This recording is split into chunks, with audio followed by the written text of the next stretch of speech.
چې زمونږ والد صاحب وایي یا د زمونږ انکل یې که نه وایي تاسو زمونږ روزګار وکړئ موږ د شاته چې کوم پاتې دي نو تاسو اوس دلته خبرې کې نن سبا چیټ جی پی ټي راغلی اے آی راغلی اوس موږ ته کوم چوز کول خو ای زما بچیا اے آی او چیټ جی پی ټي ستا د پلار نیکه او پدري کاروبار ته یو نوې ساه ورکوي لکه مروبیان ستنه چې ورته وایي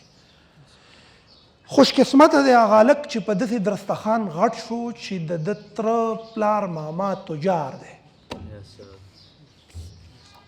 ته یو عرب روبو خبره ته کوم غوږ کې خوش قسمته هغه هلک دی چې د ده پلار تره ماما تجار دی او دا په دقه درستخان غټ شو د ده د پلار ملګري راغلي تجاران او د ده مور په کچن کې دمپوخ پخ کړی وریته یې پخ کړی پلاو یې پخ کړی او تا ته یې بچی درستخان ویسه او ته په دې بیټک کې د درستخان داسې وغوړی او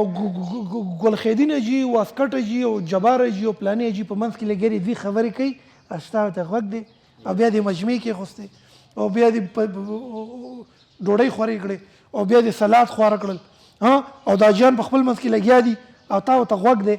که دا کردار خوش قسمته عربپتي تا ته د کور نه د کاروباري اوپینین ملاو شوي دي دغه واسکټه جي څه چې کم اوپینین دی دا د مایکل جکسن څه نشته دا په کیمبرج او په اکسفورډ کې نشته دا تجاران نه دي د انګوټه چاپ د دا چې د واسکټ ته داسې ګوتې کې که نه داسې دا ځینې پکې دبلې راوباسي که نه دبلې که نه واسکټ ته چې دوه فراريانې د دوی د ژب نه روزي دوی اصل تجاران دا دي خوش قسمته دی هغه هلک چې د ده په درستخان راغټ شوی زما بچی یاد ساته د پلار نیکه کاروبار چې کوم دی دا ماډل تا د بچپن نه سټډي کړی دا ستا یو سټرانګ فاونډیشن دی دې ته به سپک نه ګورې موږ ته دا اجیان ډېر سپک ښکاري داسې سړی دی چې د مورمیږ نه راونیسم موږ ته دا پکولې او واسکټ او د اجي صاحب ډېر سپک ښکاري ګورې دې ته به سپک نه ګورې دا زموږ د دې خاورې جیک ما دی دا زموږ د دې خاورې ایلن مسک دی دا به تا ته ښکاري داسې صادر او پکول شپک به ته ښکاري دا اصل کې په چاینا کې دا چاینیز او دا بار ملکونو جاپانیان د دوی ډېر عزت کوي دوی په دې واسکټو کې ډالر وړي ځان سره هلته نه کنټینر راډکوي پوهېږې که نه پوهېږې اوس سوال دا دی چې چیټ جي پي ټي مې پي ټي مټه سوه د دې دپاره ستا د پلار د نیکه روزګار دی تجار دی که نه د پلار سره په دغه تړه باندې په دغه منډۍ کې دا چرته چې ناست دی دا بلغمۍ پیالۍ چینک دا ملګری دا سمندر جي او جواد جي او پلانې جي دا خبرې لږې فوکس کا د دې نورو ټتو پتو نه روزه د دې نه پس وګوره چې تر مې د پلار کاروبار له مزید وده څنګه ورکولی شم د هغې دپاره د انټرنیټ استعمال وکړه یو سوال د چیټ جي پي ټي نه وکړه I have a business my father has a business we have a business from our ancestors now I want to digitally increase my business give me some suggestion چیټ جي پي ټي ورته چل وښیو په هغه چل باندې روان شه پوه نه شو بچیه نو ته به د فزیکل دنیا نه په موجوده جدید تقاضو مطابق د پلار نیکه روزګار له وده ورکړي څه به ورکړي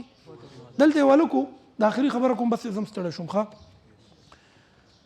په نمکمنډۍ کې د پلار د کاڼو کاروبار کوو که نه او دا د افغانستان نه به دا کاڼې راتلو او بیا به بارو ملکونو ته تلو هغه هلک دلته زموږ سره دغه وکړو د انګریزۍ کورس یې وکړو او بیا هغه آنلاین ډیجیټل مارکیټینګ وکړو څه یې وکړل وایي پلار مې 40 کاله د افغانستان نه کاڼي راوړي دي او خرڅ کړي دي ما ډیجیټل مارکیټینګ وکړو انګریزي مې زده کړه زه دونه غټ بزنس کوم چې اوس زه پلار له حساب ورکوم پلار نه هغه کاڼې مې هغه ځای ته ورسولو چېرته کسټمر ناست و د څه شي په زور د انټرنیټ په زور د څه په زور د انګریزي په زور د څه په زور کمیونیکیشن راتلو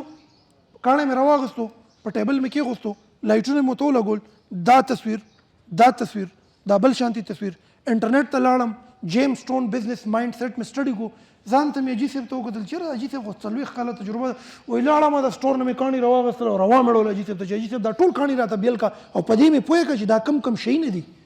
او کاغذ مې راوغوښتو اجي صاحب چې بچې دا کاڼی دري دا وزن دا سایز دی دلته دې کې کټ دی دا ټیک دی دا ټیک نه دی وایي کاڼي مې ټول بیل کړل پای مې ډسکرپشن ولیکل د هغې پروفایلینګ مې وکړو هغې دپاره مې یو ای سټور جوړ کو د هغې مې ډیجیټل مارکیټینګ وکړو خور مې کو په دنیا کې نو پهله موږ له دا ټتو پتو لوکل کسټمر راتلل چا ګوتمي کې کاڼې اچولې چا د ناوې په امیل کې کاڼې اچولې چا مطلب د اندرشیر نه راغلی که نه ټول د ټکمار به راتلل اوس زه په دوبۍ کې روزګار کوم دوبۍ کې چې د جب ته لاس کم نه یو حاجي صاحب ترې وځي چې بل جب ته لاس کم بل حاجي صاحب ترې وځي نو خلک مې پلار ته وایي چې دا تا دې د زوی سره څه وکړل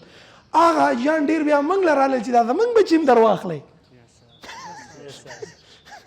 زموږ بچي